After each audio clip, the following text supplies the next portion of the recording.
Christine Layton on Afternoons, ABC Radio Perth and WA, and on the ABC Listen app. And look, you are going to hear a lot of important stories about our veterans and our history on the lead up to Anzac Day. And I really want to tell you about Australia's little-known links to Armenia. Have you been there? Or are you of Armenian descent? It's kind of situated east of Turkey, sometimes considered part of Europe, sometimes Asia. But these ancient lands are beautiful and they're home to many of the world's oldest churches and monasteries. But during the Ottoman Empire, approximately 1.5 million Armenian civilians were killed. It's an event that has not been properly recognised until now.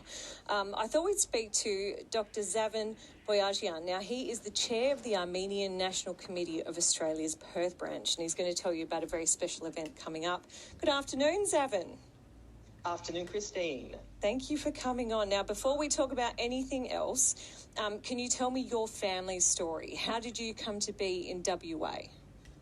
For any member of the Armenian diaspora, that is a question which has a long answer. But my father is Armenian, and his family actually fled the Lebanese Civil War and came to Australia in the 70s. But prior to that, they were living in Addis Ababa in Ethiopia. And how his family ended up there was that my great-grandfather would have only been about 5 when the Ottoman army marched his family out of their hometown in southeastern Turkey. He was separated from his family. He marched through the Syrian desert for months by himself until he ended up in an orphanage in Jerusalem, where he learnt to play the trumpet and joined a brass band that the Crown Prince of Ethiopia liked so much. He adopted the band and created the Ethiopian National Orchestra. Whoa! Okay, that's. I mean, look, I feel like he was rewarded for walking through the desert, but what a harrowing story. So how did you come to be in WA? So my family then moved to Lebanon to support some other relatives that were living there, and then during the Civil War in the 70s, unfortunately, my family had to flee and came to Perth. My grandfather was offered a choice of 2 jobs, either to move to Kabul in Afghanistan or to Perth, Western Australia, and my family chose Australia. Oh, that's awesome. And now you're a doctor here. And look, the Armenian Genocide, I understand it only really came to light in recent years due to the Kardashians. Is that right? How so? Well, look, we're fortunate to have a few A-list celebrities around the world that are Armenian who give us a bit of a PR boost. And I think Kardashians, love them or hate them, you have to respect the fact that they are very proud human rights ambassadors. And look, during the 2015 centenary of the Armenian Genocide, which is commemorated one day before the Gallipoli landings, the Kardashians made a big presence in Armenia for their centenary service. Kanye West then delivered a concert to the people in Yerevan, the capital city. And then the following year, Kim spent, I guess, quite a bit of money to get a full-page advertisement in the New York Times about genocide denial and finally recognising the events that took place under the Ottoman Empire. Yes. So that has gone some way to make it a topic of conversation that comes up more.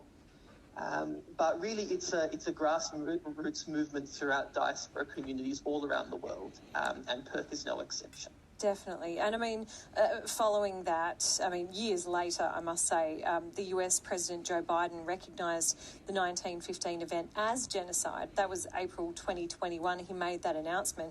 What did that mean to the community at the time, Zaven?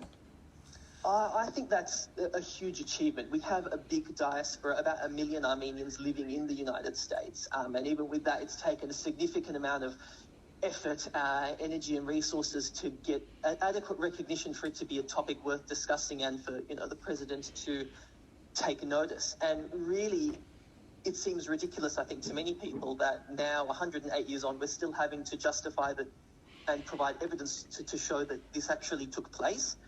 And we're still campaigning for formal recognition. And often it takes another government, another country in the world recognising it to spur others on. So having the United States to formally acknowledge it goes a massive way, because we're still campaigning in Australia for our government to call the mass killings and deportations that took place from 1915 all the way to 1923 as a genocide. And look, for those who don't know much about the Armenian Genocide, I know it would be very hard to summarise, but why is it so significant? Why does it matter so much to the community? Absolutely. So, look, during the Ottoman Empire, there were probably around 2.5 million Armenians living in the empire. And as they were asking for increased human rights and freedoms, that was met with mass killings throughout the 19th century. And then there was a coup and the Sultan was removed, and there was a brief period where there was hope that there would be more equality in the empire, but the government was hijacked by a party of the Young Turks called the Committee for Union and Progress, and they were the ones that decided to enter the First World War, allied with Germany and Austro-Hungary, and they were the ones that decided that their way of consolidating control was to remove all Christian minorities from Turkey, so to make the country for Turks alone. And this was a state-sponsored and state-operated plan to exterminate an entire population, remove our cultural heritage. So buildings were destroyed, cities were renamed, and Muslim immigrants and refugees from other places in the world were moved to those towns. Many children were sold into slavery or taken to Turkish orphanages where their names were changed, their religion was changed, their culture was erased.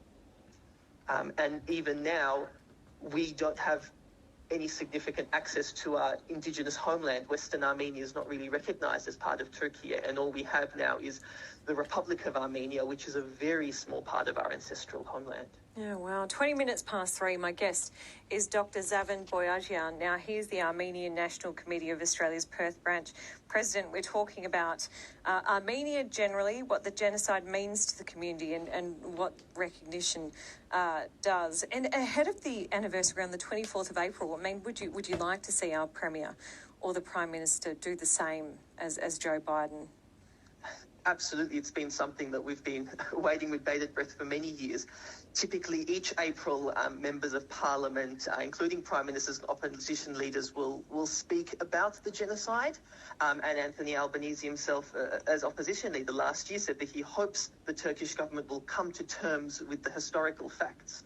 But as much as people will talk about dispossession, deportations, massacres, tragedies, they all fall short of calling the event for what it is, which is a genocide. We want it to be recognised that there was a government of the day in the Ottoman Empire that made an attempt to exterminate the Armenian race. And it wasn't just a casualty of war, it wasn't just unfortunate happenstance, it was a coordinated plan. And later on, the UN created a definition of genocide, and what happened to the Armenians from 1915 to 1923 was exactly that. Wow. And look, Armenian soldiers fought alongside our Anzacs. You've uncovered some of this. Can you tell me more, Zaven? Yes, so look, unfortunately, at this stage, we're still having to present evidence that what happened to Armenia was in fact a genocide. And a big part of that is eyewitness documentation from Anzac soldiers. A number of prisoners of war after the war went on to write memoirs about their experience, and that included witnessing events such as Armenian villages being completely emptied out, buildings being torched, forced marches, or people being herded onto trains like cattle. And some even were involved in the rescue of